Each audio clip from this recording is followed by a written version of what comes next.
Hello दोस्तों,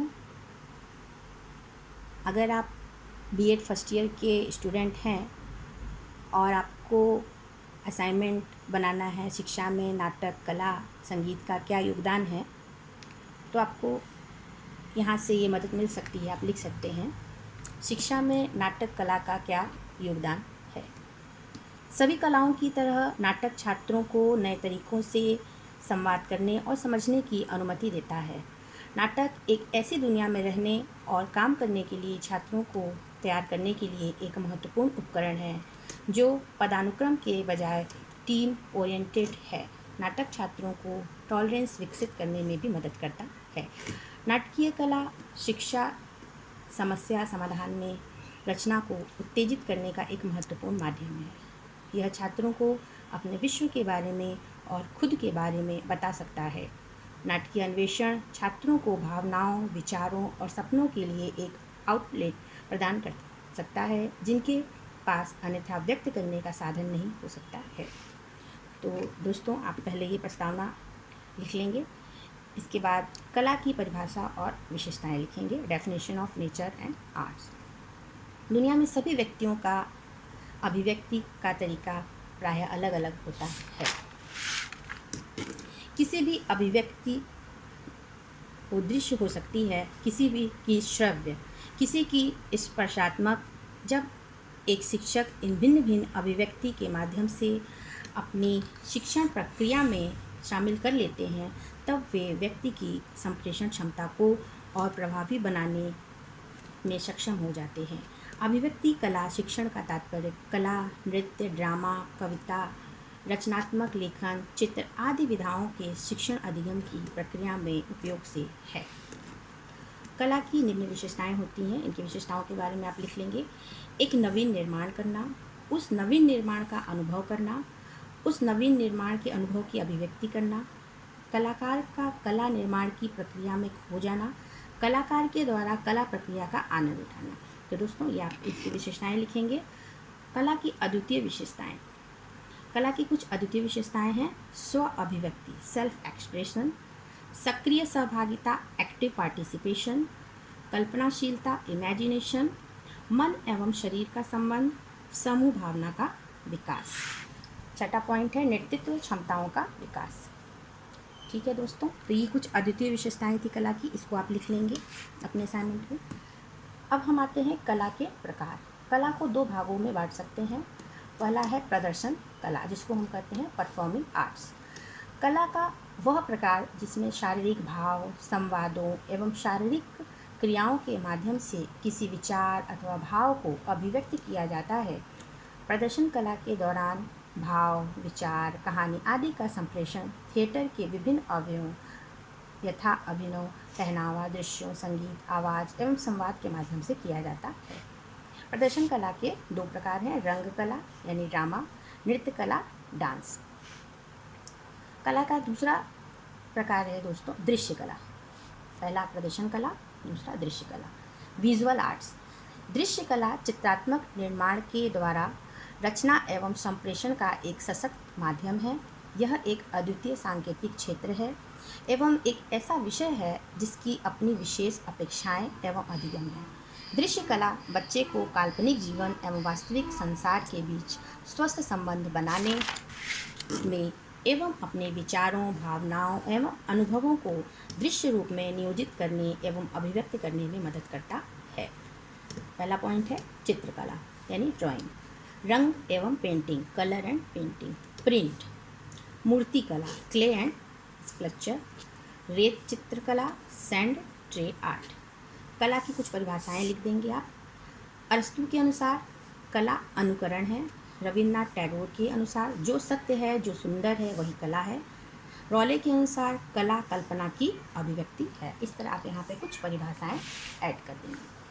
संगीत, नाटक की तरह संगीत का भी अपना एक महत्व है। संगीत वह ललित कला है जिसमें स्वर व लय के द्वारा मन के भावों को प्रकट किया जाता है। संगीत में गायन, वादन व नृत्य इन तीनों का समावेश होता है तथा ये तीनों एक दूसरे से घनिष्ठ संबंध रखने के साथ एक दूसरे के पूरक हैं। कला की श्रेणी में 5 ललित कलाएं आती हैं: संगीत, कविता, चित्रकला, मूर्तिकला, वास्तुकला। इन ललित कलाओं में संगीत को सर्वश्रेष्ठ माना गया है। संगीत का संबंध देवी देवताओं से भी जोड़ा गया है। सर्वप्रथम ब्रह्मा जी ने सरस्वती देवी को और सरस्वती देवी ने नारद को संगीत की शिक्षा दी। इसके बाद नारद जी ने भारत को और भारत ने नाट्य शास्त्र द्वारा जनसाधारण में संगीत का प्रचार प्रसार किया।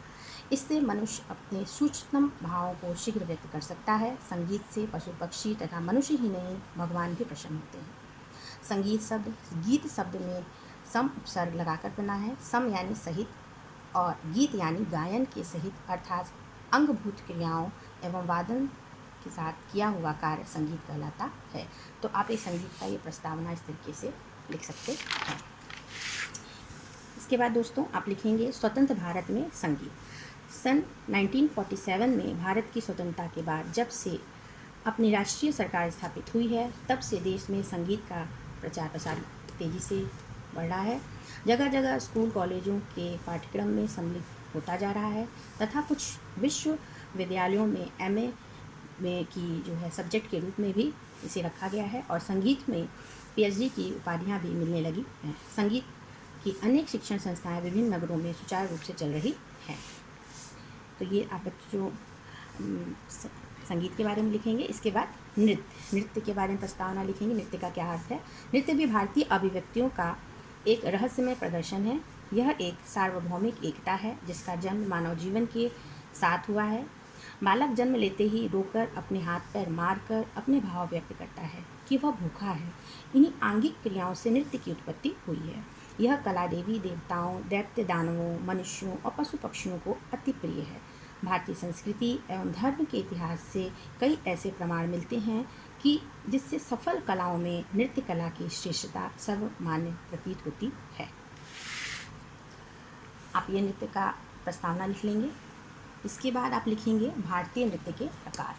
भारतीय नृत्य उतने ही विविध हैं जितनी हमारी संस्कृति, लेकिन इन्हें 2 भागों में हम बांट सकते हैं: शास्त्रीय नृत्य और लोक नृत्य। बॉलीवुड नृत्य की एक नई शैली लोकप्रिय होती जा रही है जो भारतीय सिनेमा पर आधारित है। इनमें भारतीय शास्त्रीय तथा पाश्चात्य लोक का समन्वय देखने को मिलता है। जिस तरह भारत में कोस कोस पानी और वाणी बदलती है, वैसे ही नृत्य शैलियाँ भी विविध हैं। प्रमुख शास्त्रीय नृत्य इस प्रकार से हैं: कथक आपका जयपुर, बनारस और लखनऊ में फेमस है। ओडिसी उड़ीसा का है। भरतनाट्यम तमिलनाडु दक्षिण भारत का। कुचिपुड़ी आंध्र प्रदेश दक्षिण भारत का। मणिपुरी मणिपुर भारत के उत्तरी पूर्वी भाग में। और कथकली केरल में। ये आप इस प्रकार से इसको अपने असाइनमेंट में लिख सकते हैं। दोस्तों, लोक नृत्यों में प्रत्येक प्रांत के अनेक स्थानीय नृत्य हैं, जैसे पंजाब में भांगड़ा और उत्तर प्रदेश का भांगड़ा आदि। इसके बाद आप इसको कंक्लूड करेंगे, निष्कर्ष लिखेंगे। भारतीय साहित्य में कला की गणना उपविधाओं की कोटि में की जाती है। विभाजन के अनुसार काव्य और कला 2 विभिन्न श्रेणियों में रखा गया है। इस प्रकार भारतीय कला के मूल में हमें 2 प्रधान आदर्शों की स्थापना दृष्टिगोचर होती है: सत्य का साक्षात्कार और लोक का कल्याण तथा इसी प्रकार संगीत के जीवन में महान भूमिका निभाता है। यह हमें खाली समय में व्यस्त रखता है। अतः संगीत नाटक कला बहुत ही शक्तिशाली और सभी भावात्मक समस्याओं के लिए सकारात्मक संदेश पहुंचाता है। यह एक सार्वभौमिक कला है जिसका जन्म मानव जीवन के साथ हुआ।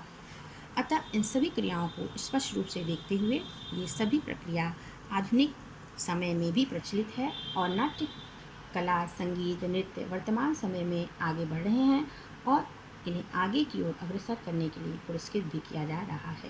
इस प्रकार दोस्तों आप इस टॉपिक को कंक्लूड करेंगे, इसका निष्कर्ष लिखेंगे। मुझे आशा है कि आप लोगों को संगीत, नाटक, कला पे जो असाइनमेंट लिखना है उसके लिए आपको इस पर मदद मिलेगी। अगर आपको मेरा वीडियो अच्छा लगा तो प्लीज़ इसे लाइक करें और सब्सक्राइब करें।